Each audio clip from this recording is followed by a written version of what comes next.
Bienvenidos a esta jornada vespertina de este excelente congreso. Le damos la bienvenida de igual forma a 3 países hermanos, Perú, Paraguay, Argentina, que nos vienen a nutrir de todos los conocimientos en materia, en cada una de sus legislaciones en materia del derecho procesal civil. A continuación, y advirtiéndoles de la manera más amable posible a los expositores que por favor cumplan con el tiempo que se les tiene dispuesto de 30 minutos a cada uno. Con gusto le damos la bienvenida al doctor Giovanni Priori de Perú, quien nos va a dar la experiencia peruana dentro del proceso de reforma a la justicia en este país. Por favor, un aplauso.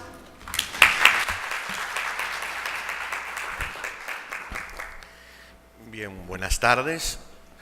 Sé que el tiempo es escaso, pero quiero tomarme unos segundos para agradecer sinceramente al profesor Navarrete y al profesor Zamorano por su gentil invitación. Se me ha pedido que trate sobre las bases, los fundamentos de la reforma procesal que estamos viviendo en el Perú.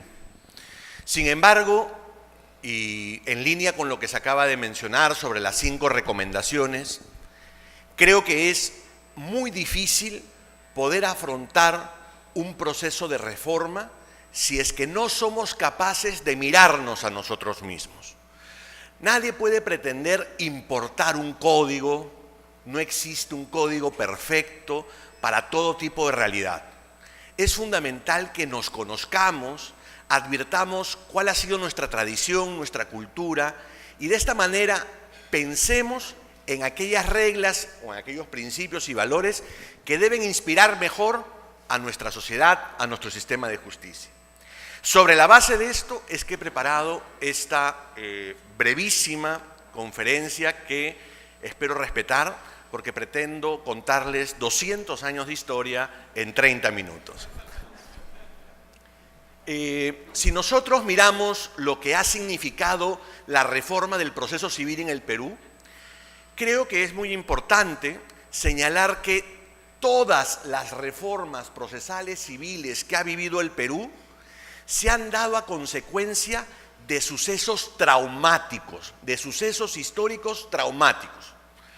Vamos a ver cuáles son estas 3 grandes reformas. 1, la independencia. Recuerden que el Perú era centro del poder español en Sudamérica y por lo tanto fue el último país de Sudamérica que logró la independencia. Entonces, allí se abrió la fase para la primera reforma. En segundo lugar, la Guerra del Pacífico, quizá el evento más traumático de los casi 200 años de vida republicana. Y también, el último gran suceso traumático, el terrorismo que asoló nuestro país durante casi 20 años. Cada uno de estos traumáticos eventos históricos generaron, curiosamente, una reforma en nuestro proceso civil. Breves notas históricas. Yo toda la mañana he escuchado sobre oralidad, cosa que me parece sumamente interesante, pero como países latinoamericanos no debemos olvidar que gran parte de nuestra historia hemos estado regidos por el proceso castellano-indiano. Y debo decirles que el proceso castellano-indiano nunca tuvo un proceso oral. Tenemos una larga tradición de proceso escrito, casi 400 años de proceso escrito. Y este proceso, además, era formalista, secreto, largo y plagado de impugnaciones. Entonces, esa fue la característica de nuestro proceso durante nuestros casi 400 años de historia bajo la dominación española. Y es curioso, porque a su vez el proceso del virreinato no era pues un proceso aislado, sino que era un proceso que provenía de la España, pero de la España medieval, de la España de la Europa medieval, de España y por lo tanto de Europa medieval.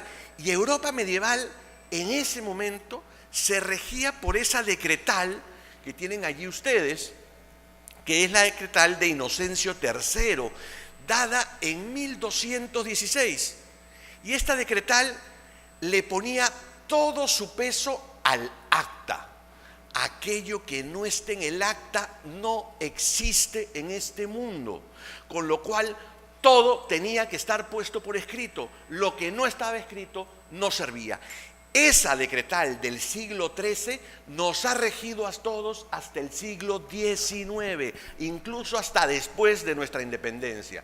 Entonces, hoy, hablar de oralidad significa dejar casi 400 años de tradición, cosa que por supuesto no es muy fácil.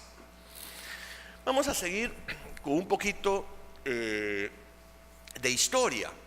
Es curioso porque el sistema escrito era visto como perverso por los propios juristas y por la propia legislación de las colonias españolas. Lo que van a ver a continuación es una norma establecida en la novísima recopilación de Indias. ¿Qué decía esta disposición de la novísima recopilación de Indias? Es una disposición muy interesante porque estás advirtiendo que los abogados presentan permanentemente escritos que lo que hacen es reiterar escritos que ya produjeron. Entonces, como este era un mal que abundaba en el proceso español, en el proceso medieval, en el proceso, de la dominación española, ¿cuál es la sanción que pone en la novísima recopilación? Al abogado que presente un escrito reiterativo se le pondrá una multa de 600 maravedíes. Con lo cual, la propia legislación española tenía que hacerle frente a estos grandes problemas del proceso escrito. A continuación tenemos otro ejemplo. Como ustedes saben, el libro de derecho procesal más importante escrito durante la época de la dominación española es la Curia Filípica, que tienen ahí, siglo XVIII. En la Curia Filípica, Evia de Bolaños cuenta lo terrible que era una declaración de testigos. Se le hacían preguntas al testigo, se consignaban sus respuestas, luego se le pedía al testigo que lea, que vuelva a leer, que jure que lo que había leído era lo que había dicho y luego firme. Claro, lo único que importa es lo que está en el acta, siglo XIII, puesto en un libro del siglo XVIII. Fíjense la influencia que tenía esta decretal del Papa Inocencio III durante nuestros procesos ya en el siglo XVIII. Muy bien. Uno puede decir que cuando pasamos a la República, cuando nos independizamos, se resolvieron nuestros problemas. Pero no. Por supuesto que fueron algunas cosas positivas y muchas negativas. Si yo tuviera que hacer un recuento de lo que supone la reforma procesal de la República en el Perú, puedo identificar esas 4 etapas que ustedes están viendo. La primera etapa es la de la continuidad de la legislación española. La segunda etapa, es la etapa que yo denomino de los códigos de Santa Cruz hasta mediados del siglo XIX.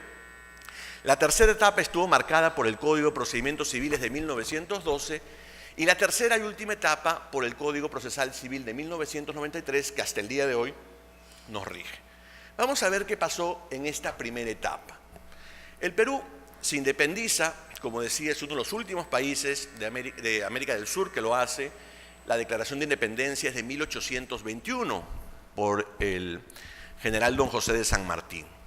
Pero esta independencia que proclama San Martín no supone una independencia jurídica, porque, como bien dice Sandro Schipani en esa cita que tienen allí, con la independencia lo que se hizo fue decir, rigen de ahora en adelante todas las normas que regían antes, salvo las que se opongan a las proclamas de libertad.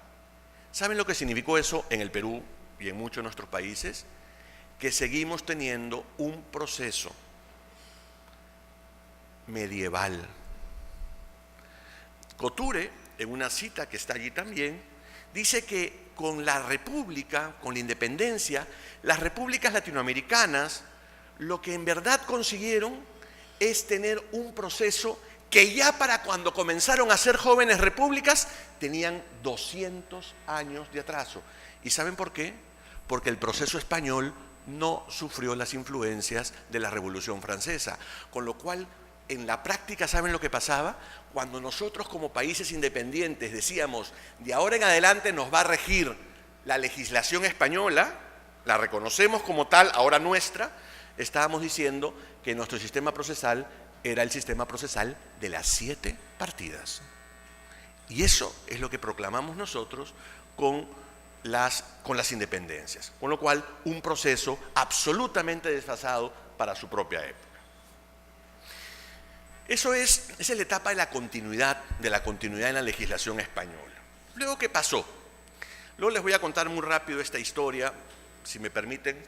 El Perú, en la época de Bolívar, fue dividido en 3 estados. Esto no sé si es algo que saben, pero Bolivia no existía, Bolivia era el Alto Perú. Entonces lo que hizo Santa Cruz, Sucre, Bolívar, etcétera, fue dividir al Perú en 3 estados. El estado norperuano, el estado surperuano y Bolivia. Y estos 3 estados se juntaron en un gran estado que se llamó la Confederación Perú-Boliviana. Esta Confederación Perú-Boliviana tuvo como su líder a Santa Cruz. Y Santa Cruz lo que hizo fue darle a toda esta confederación no solo el primer Código Civil de América Latina, sino también el primer Código de Procedimientos Civiles, que es el que tienen allí. Dio un Código de Procedimientos Civiles para el Estado norperuano, otro para el Estado surperuano y otro para Bolivia, pero en verdad eran los mismos. Bueno, este código, que fue casi la copia del sistema francés, lo que supuso ya romper la estructura española, rigió en el Perú menos de 2 años. Porque claro, con todo esto de la Confederación, Santa Cruz fue derrocado y al momento en que Santa Cruz fue derrocado, desapareció su código. Se dispuso la nulidad del código. ¿Y saben lo que pasó? El nuevo presidente de Orbegoso dijo, volvemos a la legislación anterior. O sea, otra vez a la legislación española de la época medieval, escritura y todos los males que ya les he contado que tenía esa legislación. Muy bien, inmediatamente después, que ya el Perú se convierte en lo que es hoy más o menos, se dicta lo que sí constituye el primer Código de Procedimientos Civiles o Procesal Civil propio y auténticamente del Perú, que es la Ley de Enjuiciamiento Civil de 1851, que supuso una fuerte institucionalidad y un código realmente nuevo, moderno, pero siempre escrito. Sin embargo, en 1879 se produjo uno de los peores eventos de la historia del Perú, la Guerra del Pacífico. Lima, la capital, fue tomada durante 3 años. Y como fue tomada durante 3 años por el ejército chileno, lo que la Corte Suprema dijo fue no podemos administrar justicia en estas condiciones. Y entonces se derogó, se dejó sin efecto el Código Procesal Civil y se creó un sistema de administración de justicia extraño, que era el arbitraje. O sea, como habían conflictos, habían problemas que resolver y la Corte, ningún juez quiso administrar justicia durante la época de la ocupación, lo que se dijo es, vamos a hacer arbitraje. Y a través del arbitraje se comenzó a resolver los conflictos que se comenzaron a dar. En fin, se selló la paz e inmediatamente después que se selló la paz, se dio el Código de Procedimientos Civiles de 1912. Este código, otra vez fíjense, luego de un evento traumático, como fue la dominación, este código es muy importante porque ha sido el código que más ha regido en el Perú. Ha regido durante 81 años, durante casi todo el siglo XX. Sin embargo, tiene algunas particularidades. Uno, fue un código hecho por un grupo de juristas, pero nótese la época, 1912. Chiovenda en 1903 ya habrá dado su prolución, ya Vincha, Bulow y toda la historia que no las voy a contar, habían más o menos diseñado un nuevo derecho procesal. Sin embargo, el Código de Procedimientos Civiles de 1912 del Perú no hizo suyo los avances de la disciplina procesal, sino copió la legislación española de 1881. Con lo cual fue un código que quedó, a pesar de ser un código de inicio del siglo XX, en realidad cogió todas las instituciones de antes del desarrollo científico del derecho procesal. Y, por supuesto, un código que privilegió ante todo y sobre todo la escritura. Muy bien, ya me voy acercando al final de la historia, así que no se preocupen. Fíjense cómo de 1912 nos pasamos inmediatamente a 1993. Y aquí yo quisiera detenerme un poco porque es el código, porque a mí se me ha preguntado los profesores, particularmente el profesor Enrique Navarrete cuando me invita me dice, ¿por qué están reformando su código hoy? Es la pregunta. ¿Por qué Perú está reformando su código hoy? Entonces, porque nuestro contexto histórico, económico, cultural nos lo exige. Esa es la respuesta que voy adelantando. Pero para poder entender eso, hay que entender muy bien lo que estaba pasando en 1993, que es cuando se dio el código actualmente vigente. Miren cómo era el Perú de 1993. Eso es Lima, el barrio más residencial de la ciudad, Miraflores, el distrito más turístico. Una bomba puesta por los terroristas se trajo abajo cantidades de edificios. Murieron muchas personas en el año 1991. Eso también es Lima, la siguiente foto que vamos a ver, el barrio residencial, el barrio financiero de la ciudad. El hueco que ven es producto de uno de los coches bombas más fuertes que pusieron los terroristas. El edificio que ven detrás era un banco, el más importante del país, que era además lleno de lunas. En este momento ya no tiene nada de lunas. Ese era el Perú de 1992, hace poco tiempo. ¿Qué pasaba además en el año 1992? Fue apresado, felizmente, el líder terrorista Abimael Guzmán, lo que permitió la pacificación del Perú desde 1992. El país cambió el 13 de septiembre de 1992, fecha en que fue apresado este señor, que hasta ahora sigue en la cárcel. ¿Qué más pasaba en esos años en el Perú? Fíjense, yo les puedo decir que tenemos un récord. Hemos tenido una inflación de 7.900%.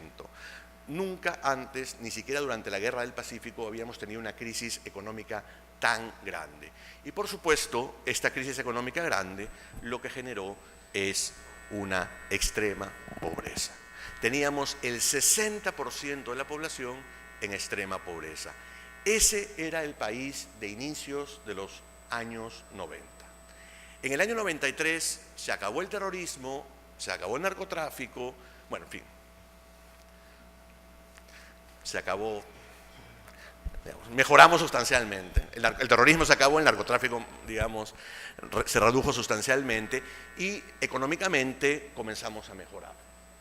Y entonces había que dar una serie de legislación, no solamente la procesal civil, se dio una nueva constitución, se cambió casi todas las normas procesales, digamos, se dieron una cantidad de normas como de protección al consumidor que leí ahora, etcétera, etcétera, etcétera. Se modificó sustancialmente la legislación porque además apostamos por un sistema económico liberal y entonces había que cambiar todo.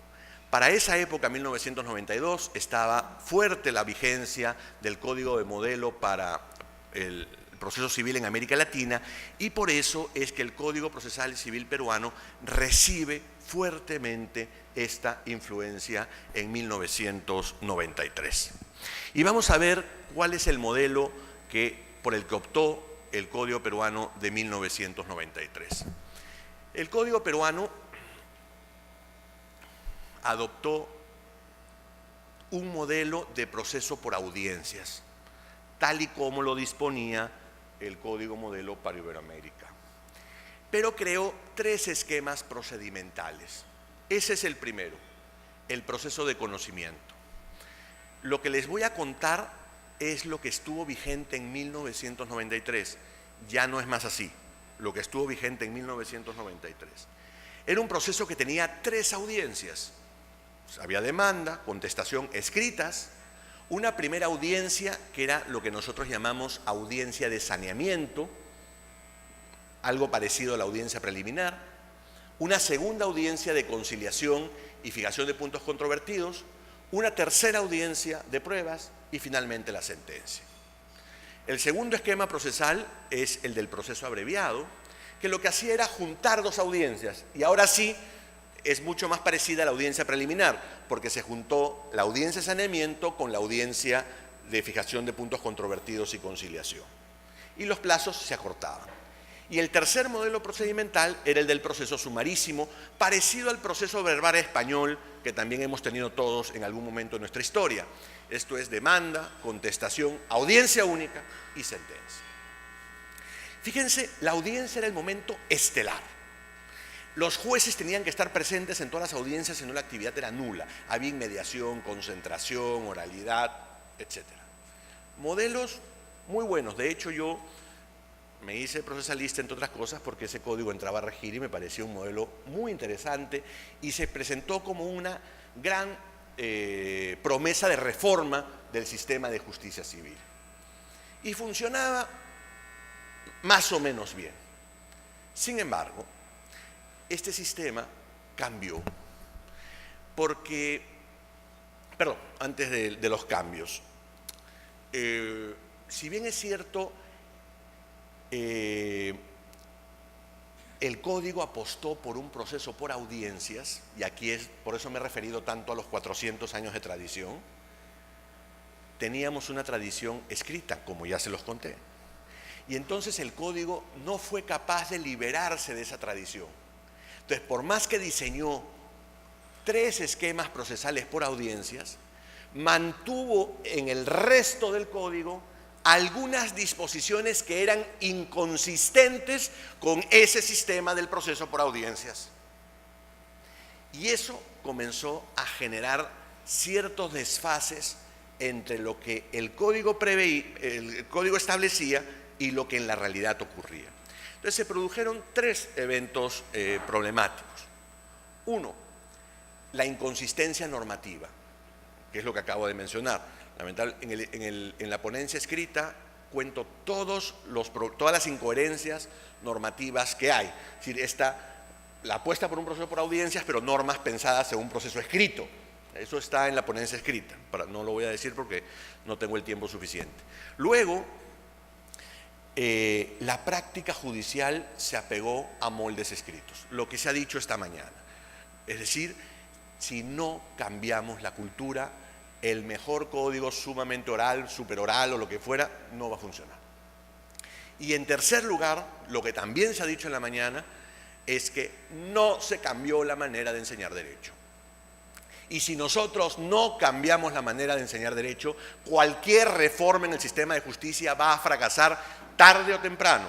Porque como muy bien se ha dicho ahora, la reforma es al futuro, con lo cual no tenemos que pensar en los abogados de hoy, sino aquellos que estamos formando. Si no se modifica sustancialmente la manera de estudiar, de enseñar derecho, cualquier reforma no sirve, porque es una reforma que va a funcionar, digamos, muy poco tiempo. Y eso le pasó a nuestro Código Procesal Civil.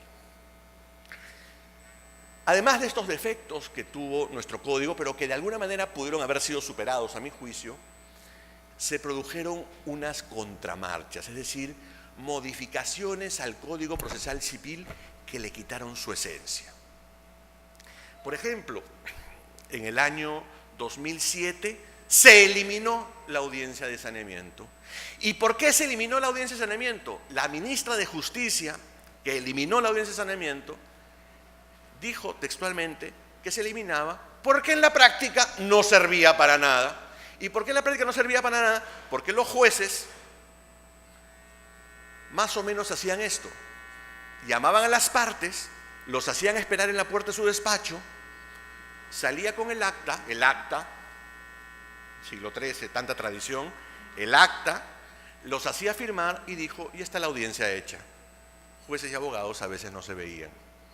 Bueno, y muchos ejemplos que también están en la ponencia escrita. Entonces la ministra, en vez de modificar, de crear, de impulsar, de ir hacia adelante la reforma, eliminó la audiencia en el año 2007.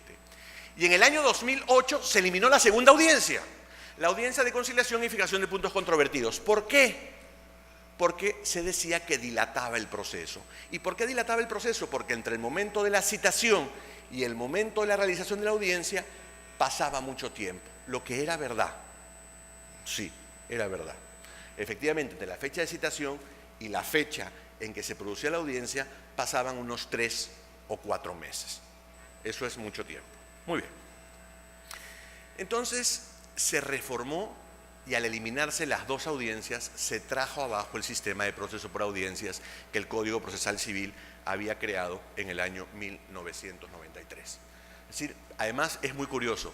¿Saben lo que significó esto? Modificar solo 2 normas. Y sacando 2 normas del código, lo que hicieron fue, hoy día tenemos un proceso distinto al de 1993, gracias a esas inteligentísimas reformas. Ahora les voy a decir cuáles son las consecuencias de esas inteligentes reformas. Hoy es curioso porque los procesos duran más de lo que duraban con nuestras audiencias. ¿Saben por qué? Porque la audiencia tiene un efecto que la escritura no, la concentración. Entonces, si bien es cierto la audiencia se citaba en 3 meses, en esa audiencia se realizaban una serie de actos procesales, todos juntos, que se agotaban allí. Hoy, toda esa serie de actos procesales se van haciendo en un periodo de tiempo que hacen que lo que tome 3 meses hoy pueda tomar 1 año. Con lo cual, el efecto de la modificación que tenía por finalidad hacer que el proceso sea más rápido, en verdad produjo que el proceso sea más lento. Luego, se impugna todo, por supuesto, los procesos escritos generan que se impugne todo. Hoy las personas no conocen a su juez. Entonces, ¿saben lo que ha generado el sistema de justicia? Que los jueces, el propio Poder Judicial del Perú, establece que los jueces tienen la obligación de atender 2 horas diarias. O sea, de las 8 horas de trabajo, los jueces en el Perú tienen que dedicarle a atender a los litigantes y a los abogados 2 horas diarias, a las 8 de la mañana, de 8 a 9 y de 3 a 4. ¿Por qué? Como el litigante no ve la cara del juez, en las audiencias necesita verla. Eso es lo que el ciudadano quiere, conocer a su juez.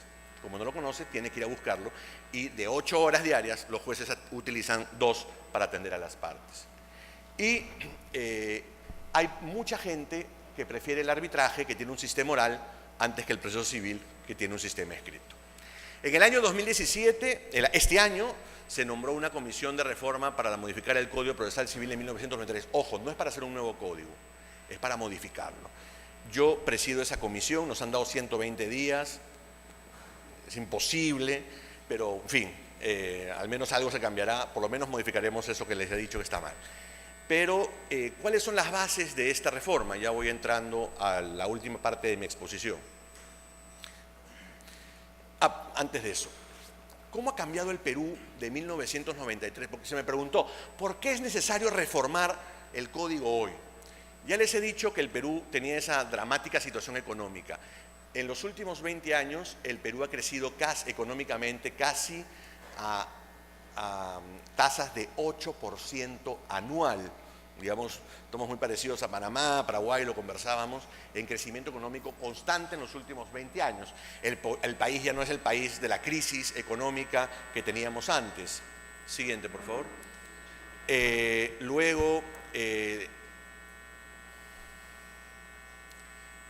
la pobreza, fíjense, se ha reducido. En el año 2013 teníamos alrededor del 20% de habitantes en pobreza extrema, mientras cuando se dio el Código Procesal Civil teníamos 60% de pobreza extrema. Es decir, en los últimos 20 años se ha reducido sustancialmente la pobreza.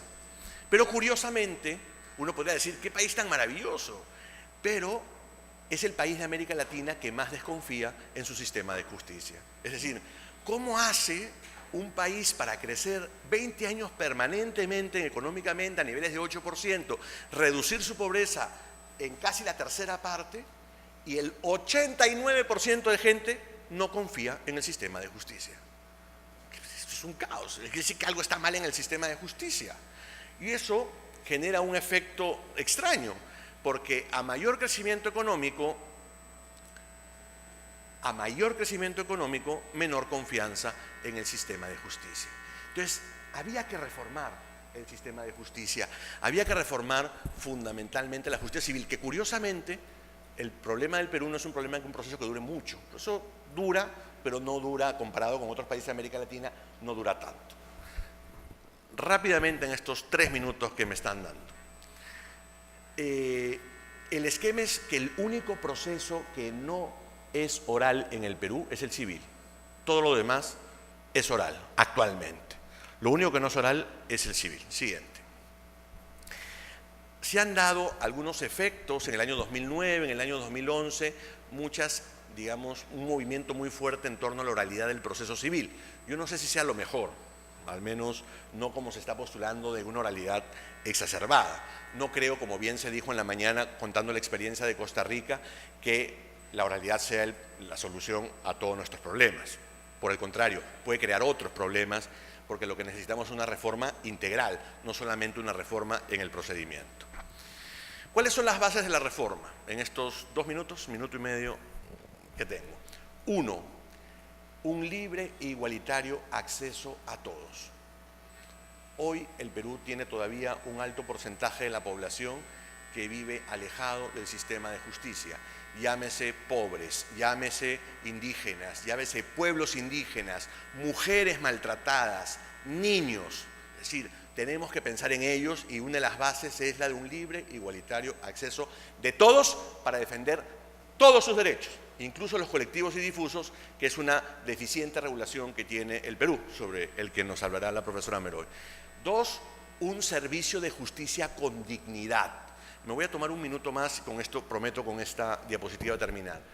Hoy en el Perú hay 2 tipos de justicia, la justicia VIP y la justicia no VIP. La justicia VIP es la justicia para los bancos. Ustedes entran a su edificio, aire acondicionado, computadoras, uno dice, está entrando al primer mundo. Pero ustedes ingresan a los juzgados de familia, a los juzgados de menores, a los de pensionistas, sin ascensor, los baños son un desastre, el edificio se cae. ¿Qué tipo de justicia es esta? O sea, ¿qué tipo de moralidad y ética tiene un Estado que genera 2 tipos de sistema de justicia? Incluso construyo un modernísimo edificio al que no le pongo ascensor y se me ocurre la inteligente idea de que los juzgados para pensionistas los pongo en el 5.º piso. A ver, ¿ustedes creen que un viejito de 80 años va a subir 5 pisos para poder ver su caso? Termino rápidamente. Un sistema